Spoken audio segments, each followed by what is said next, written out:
Dear residents and voters of Holland Bukit Timah, very good evening.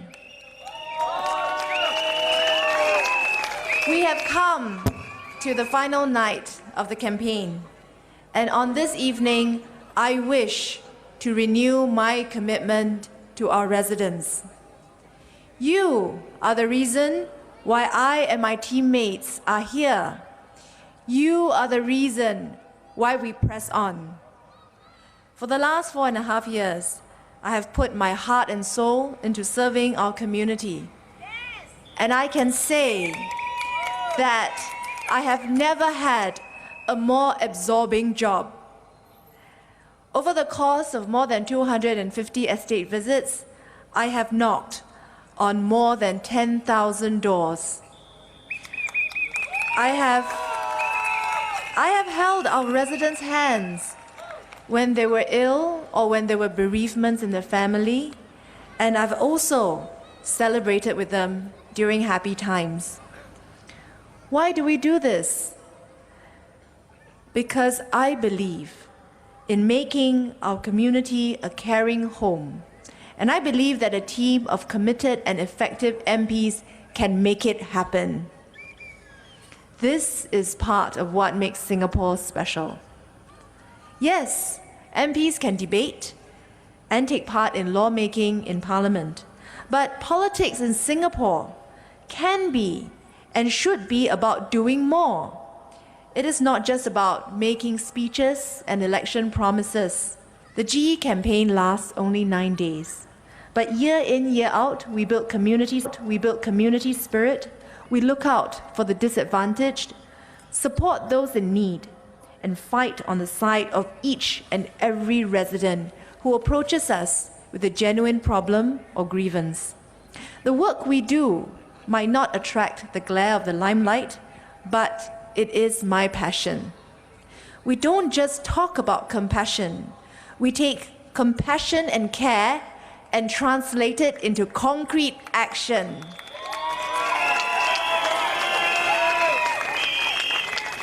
How do we do this? Let me give you some examples.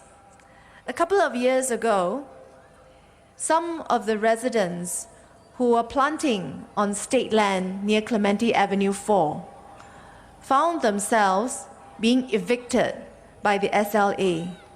Why is that so? Well, you're not supposed to plant on state land without permission, and there were complaints by residents nearby that there was burning of leaves and debris and also smoke hazard. So the authorities gave the order, and the planters, the farmers, were asked to leave. Now, this could have been the end of the story, but my team and I felt that it didn't have to be this way. We heard out the farmers, and we understood that they just want to have a place to farm. We also heard out those who had concerns about burning, about smoke, about haze, and we also heard out the concerns of the authorities who wanted things to be orderly. So we realized that if we went law by law, no one will win in this situation. But at the same time, we understood the constraints that all the different parties were facing. So we decided as the community, let's step in. Let's apply to the authorities for the land. Let's make it into an official temporary garden, equal plots, clear rules, proper water supply, help everyone fulfill their dream. I think this is one example where in the community, there are opportunities for us to translate our compassion into action, but to do so, we must take the lead. We must coordinate, and we must be prepared to hear everybody out. I'll give you another example of how we translate compassion into concrete action. I once met a resident. He was in deep trouble. He was a shy and quiet man, and he came to me because his colleague made him come. Why was he in trouble? because he was being investigated by the police for his involvement in loan shark activities. Now, this is a very serious case, and I asked him, what did you do? He said that he allowed loan sharks to use his bank account for fund transfers, and the police have evidence of this. So I think those of you who know a bit about such issues, you will know that it's a very serious offense. And I wondered, how on earth could I help him? He wanted to avoid going to jail. He was very fearful of going to jail. So we sat down and we talked. And even though he was very shy, slowly he opened up. And as he spoke with me, it became clear to me that he was someone who was genuinely unaware of the dangers of associating with loan sharks. What happened was, he wanted to borrow some money to purchase an item for his mother, for his elderly mother. And he saw an SMS offering him low interest, offering him quick money. He took up the offer without realizing that it was an illegal loan shark, couldn't pay the interest, and then the loan shark forced him to let them use his bank account for bank transfers. And I think you know the rest. We hear many of these stories in the neighborhood. He became embroiled in a web of crime. The police were after him, and the loan sharks were also after him because he still hadn't paid off his original loan. His colleague found out about his predicament by chance and made him visit my office. And by the time we met, this gentleman was so distraught that he was thinking of committing suicide. What did we do? We appealed to the police to consider the reasons in his defense, even though this gentleman was feeling so rattled that he couldn't speak up for himself clearly in front of the police. We also connected him with counseling services and also arranged for a befriender to watch over him so that he doesn't harm himself. After a tense couple of weeks, very fortunately, the police considered our appeal and decided not to prosecute him. And now this gentleman is also free of loan shark harassment.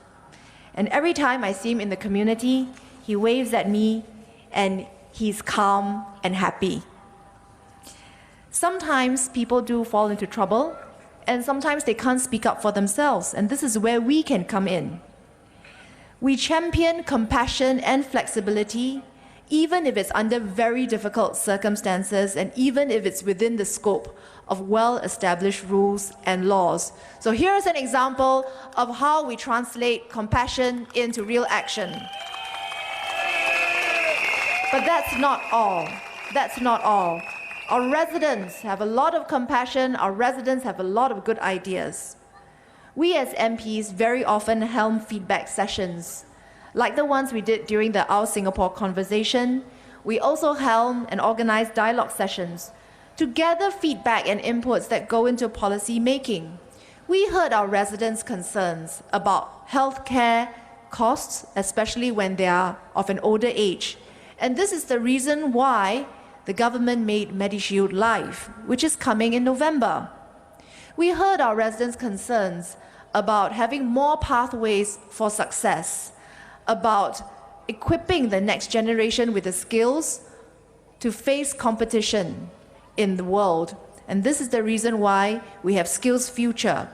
We heard our residents' concerns about cost of living and about helping those who have less. And this is the reason why the government is expanding the social safety nets, why we're giving out more housing grants, GST vouchers, special employment credits, and much, much more.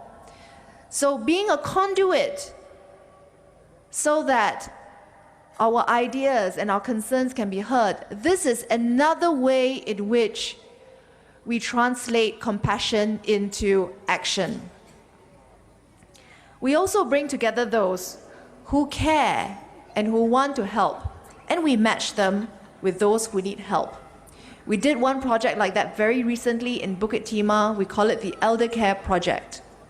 On the one hand, we have elderly living alone at home, very concerned about what will happen to them if they fall or if they meet a medical emergency and can't call for help in time. On the other hand, we do know of local SMEs who have got the technology to help monitor the movements of elderly at home.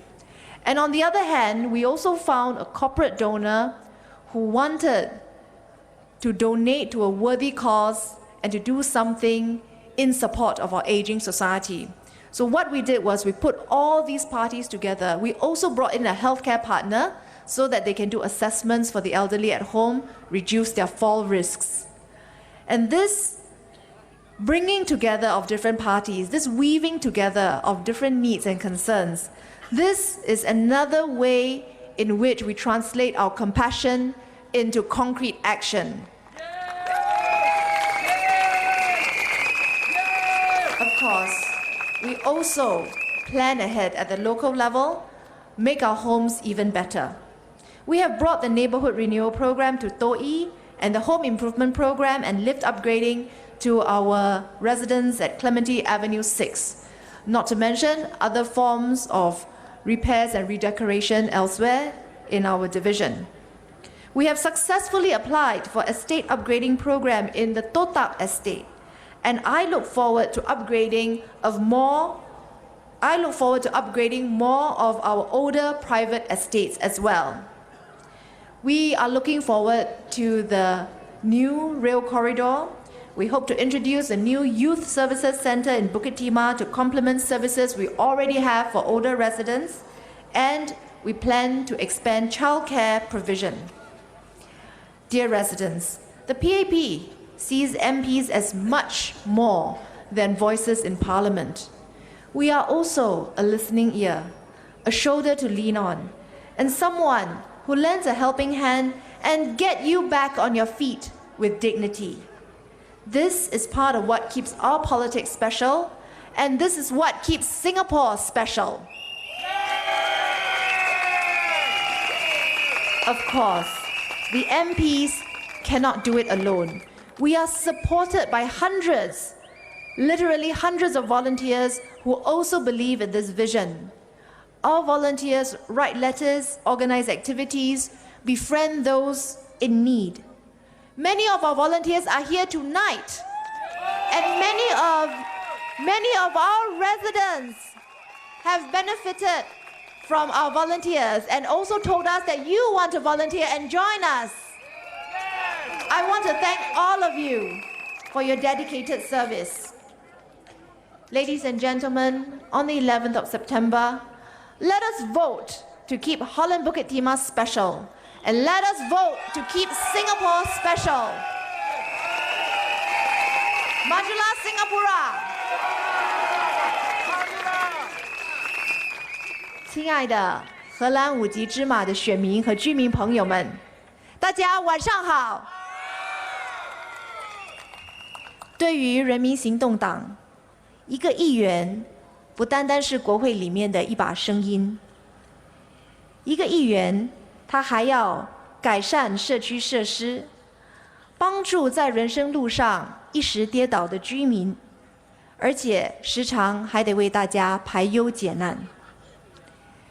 作为人民行动党在荷兰五级芝麻的团队，我们都非常珍惜和居民之间建立起来的宝贵友谊。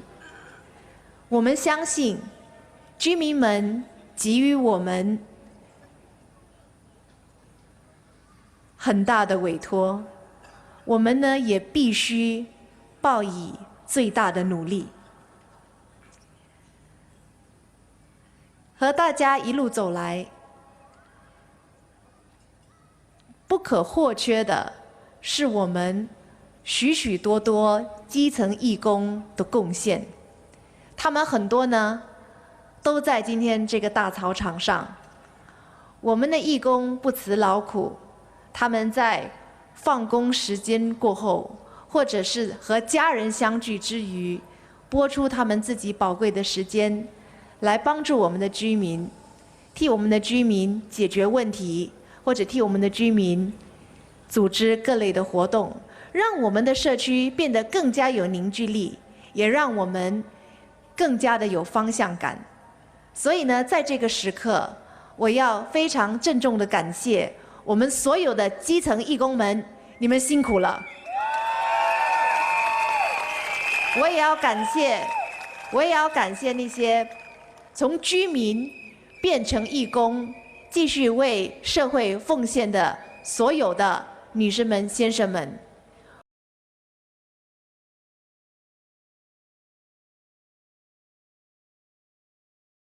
能够继续为大家服务，希望大家在投票日当天继续的支持我们，让我们继续的把荷兰5级之马打造成更美好的家园。谢谢大家，晚安。